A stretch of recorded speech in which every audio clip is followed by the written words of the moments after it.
espiritual. Nós falamos primeiro sobre grupo de oração, tesouro de Deus, depois sobre o carisma da coordenação, sobre o ministério da coordenação.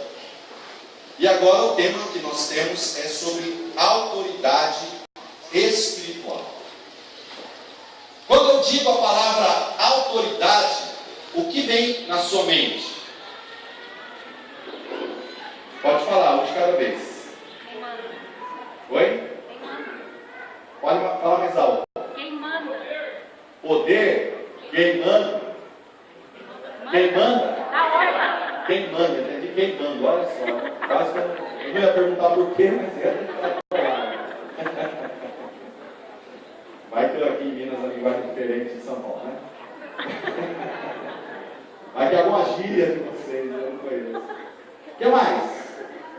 Quando eu digo a palavra autoridade, o que vem na sua mente? Agora já pensou muito. O que veio a primeira vez quando eu falei a palavra autoridade na sua mente? Poder, quem manda? Alguém falou alguma coisa aqui? O quê? Unção.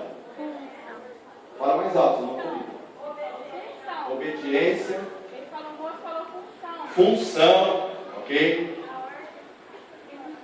Da ordem, ok? Muito bem. Tem alguma autoridade aqui? Tem alguma autoridade? Tem ou não? Eu não conheço vocês. Pode ser que esteja sentado em algum lugar aí, ninguém anunciou. Mas tem alguma autoridade? Tem ou não? Se tiver, tem alguém que tem alguma autoridade? Prefeito, vereador? Você é uma autoridade? O que você é, irmão? Vereador? Ok. Como é seu nome? João Batista, cidade de Muzambinho, vereador. Uma autoridade. Tem mais alguma autoridade? Tem ou não? O João Batista, quando ele vai em algum evento, acredito, lá na cidade de Muzambinho, eu acredito que o cerimonial do evento reserva a você algum lugar de destaque. Não estou dizendo que é para você sentar aqui na frente, tá? Fique à vontade. Até porque nós estamos entre irmãos aqui, né? Mas, eu acredito que seja um hábito, né? Quando você vai em algum evento, a prefeitura, inauguração e tal, você senta-se num lugar de destaque. Inclusive, em reuniões, né? O vereador, inclusive, pode, se vier tendo alguma... O vereador, ele pode entrar em qualquer lugar da prefeitura, da administração, pedir documento, enfim. Porque ele é uma autoridade. Um delegado de polícia é uma autoridade. Um padre é uma autoridade. Né? Tem um padre aqui também, não tem? Pelo menos na hora do almoço, tinha um padre que o Wilton me apresentou. Enfim, a autoridade é aquilo que determina o poder para ordenar. Quem tem autoridade tem o poder para dar ordens. Para dar ordens para que alguém também obedeça. E essa autoridade, ela vem legitimamente concedida de alguma coisa. Eu tenho uma autoridade dentro da minha casa. Eu sou pai. E eu, como pai, tenho uma autoridade dentro da minha casa sobre as minhas duas filhas. Acho que sobre a minha esposa ainda não tem.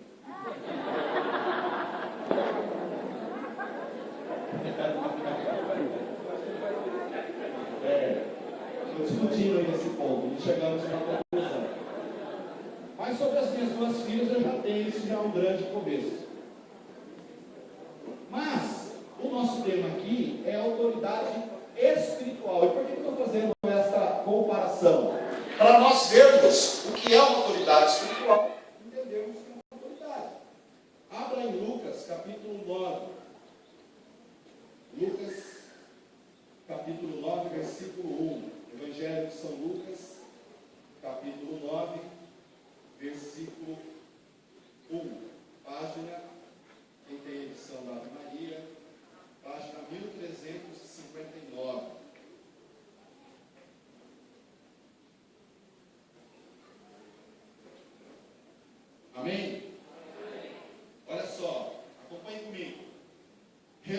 Jesus os 12 apóstolos, deu-lhes poder e autoridade sobre todos os demônios e para curar enfermidades. Enviou-os a pregar o reino de Deus e a curar os enfermos. Disse-lhes: não leveis coisa alguma para o caminho, nem bordão, nem mochila, nem pão, nem dinheiro, nem tenhais duas túnicas. Em qualquer casa em que entrais, ficai ali até que deixeis aquela localidade. Onde ninguém vos receber, deixai aquela cidade e em testemunho contra eles, sacudi a poeira dos vossos pés. Partiram, pois, e percorriam as aldeias, pregando o evangelho e fazendo curas por toda parte. Palavra da salvação. Jesus reúne os 12 apóstolos e dá a eles poder e autoridade sobre os demônios e para curar as enfermidades.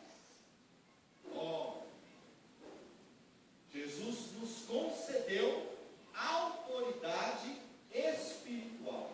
Ele nos deu o poder de dar ordens aos demônios e às enfermidades para que elas sumam.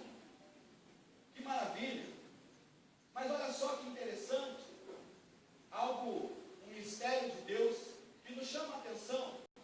No versículo seguinte, Jesus diz: não leveis coisa alguma para o caminho, nem bordão, nem mochila, nem pão, nem dinheiro, nem tenhais duas túnicas. Não parece uma coisa meio antagônica? Se Jesus dá a eles autoridade, dá a eles poder, para que em nome dele expulse os demônios e cure as enfermidades, Jesus também dá a eles a ordem para que vão pelo caminho sem levar nada, sequer duas roupas. O Senhor manda com que eles vão para esta missão, exercendo a autoridade, mas sem levar dinheiro, sem levar comida, sem levar mochila. Ou seja, sem mochila, você também não consegue carregar muita coisa. E além disso, não podiam levar sequer duas túnicas, ou seja, apenas a roupa do corpo. Este versículo, irmãos, mostra claramente aonde está a nossa autoridade espiritual. A nossa autoridade espiritual não está no cargo em que exercemos. É claro, o Anderson passou aqui uma orientação a respeito da coordenação, da obediência, da ordem, não é? Da escuta, da direção que eu devo seguir quando vem de uma orientação do meu coordenador diocesano, setorial, enfim, paroquial, do meu coordenador de grupo. Mas a autoridade espiritual, ela não está atrelada à função para a qual nós fomos eleitos. Quando Jesus retira deles a possibilidade de levarem para o caminho dinheiro, roupa, comida, mochila, bordão, Jesus dá a eles aonde eles deveriam buscar essa autoridade espiritual. E essa autoridade espiritual é adquirida pelo batismo do Espírito Santo. A autoridade espiritual é a unção de Deus vinda pela efusão do Espírito Santo. Nós precisamos evangelizar. O Ailton falava da parábola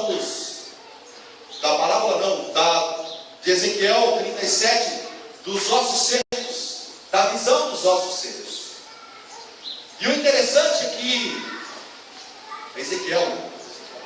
Ezequiel, quando o Senhor manda com que ele contemple o campo, ele começa a ver apenas ossos secos. Vocês se recordam disso?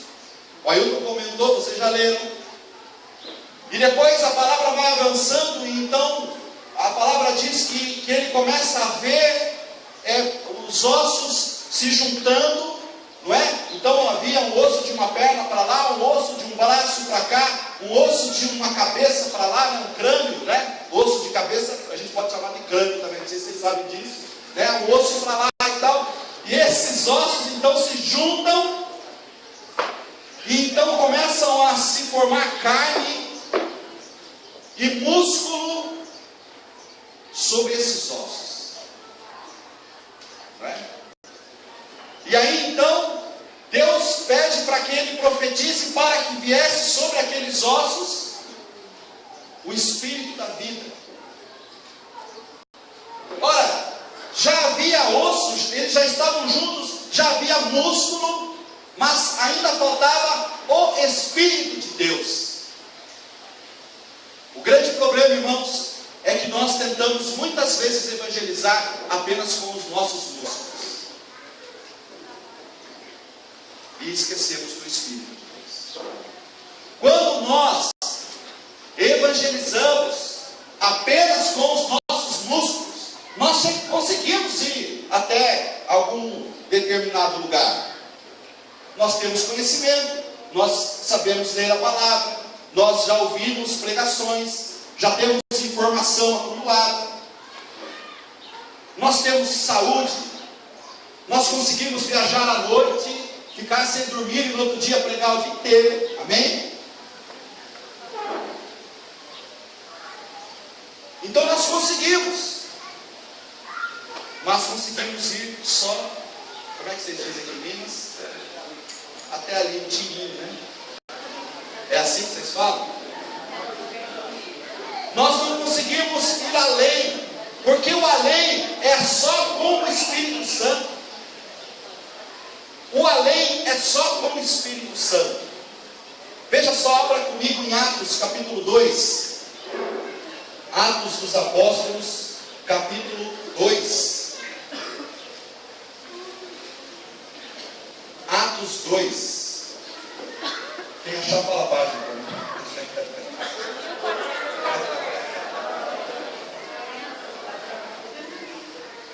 Página aqui, irmão. Atos capítulo 2. Vocês já ouviram que quando Jesus foi crucificado, os apóstolos deram linha na pipa, né? Lá a gente fala isso, deram linha na pipa, sumiram, se esconderam. Pedro negou Jesus. Quando perguntaram, você andava com Jesus, você andava com ele por aí e tal, negou Jesus por 3 vezes. Os outros apóstolos sumiram. E depois a palavra mostra que eles ficaram reunidos com medo. E a palavra diz claramente, eles estavam com as portas fechadas com medo dos judeus. Quando Jesus veio na primeira vez, quando São Tomé não estava, e depois quando Tomé estava, enfim, eles estavam escondidos porque tinham medo dos judeus. Na manhã de Pentecostes, Atos capítulo 2, mais uma vez eles estavam reunidos no mesmo lugar. Mais uma vez, com medo, estavam ali em oração. Depois do batismo do Espírito Santo, o mesmo Pedro, versículo 14, o mesmo Pedro que havia negado Jesus, o mesmo Pedro que havia dito para Jesus não ir para Jerusalém, porque lá ele seria morto, o mesmo Pedro que se escondeu, o mesmo Pedro que ficou com os apóstolos ali escondido para que não fosse capturado pelos judeus, o mesmo Pedro então, batizado no Espírito Santo, no versículo 1, no versículo 14, diz: Pedro então, pondo-se de pé, companhia dos 11, com voz forte, lhes disse. Ora, há alguns instantes atrás, Pedro era um homem medroso. Irmãos, há poucos minutos atrás, a palavra de Deus diz que eles estavam reunidos, escondidos, com medo dos judeus. No versículo 14, a palavra de Deus mostra Pedro se colocando de pé, com autoridade, com poder, e chamando a atenção de todos, com voz forte, diz a palavra. Ele então começa a dizer que aquele Jesus, a quem os judeus haviam crucificado, Deus o tornou Senhor e Cristo. Muito mais do que dizer para aquela pessoa que o abordou durante a agonia de Jesus, na crucificação, quando perguntaram se ele andava com Jesus, ele disse que nem o conhecia. Aqui muito mais do que isso, muito mais do que dizer que ele conhecia o Senhor, ele afirmou: este Jesus a quem vocês crucificaram, Deus o tornou Senhor e Cristo. Isto é autoridade espiritual.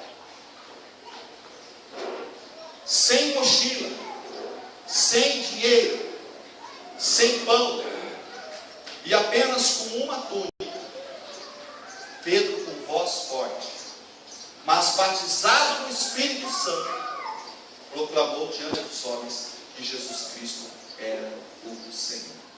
Amém? Amém. Vamos ficar de pé. E mais do que eu ficar falando aqui, quero que você experimente isso agora. Vamos cantar um cântico ao Espírito, da mesma forma que nós estávamos agora há pouco. Eu tinha preparado até uma pregação mais longa, mas eu sinto que é o momento de nós vivermos esse batismo do Espírito Santo. Irmãos, nesse momento, todos nós seremos batizados no Espírito Santo. Não vai ficar nenhum, sem sentir a unção poderosa de Deus. Amém? Quem mandou você vir? Agora que você vê, você vai ver o céu. Quem mandou você vir? Todos nós seremos batizados no Espírito Santo. E muito mais do que buscar autoridade, em razão do cargo que exercemos, nós queremos agora experimentar a autoridade espiritual vinda pela unção do Espírito. Quero convidar você a fechar os seus olhos.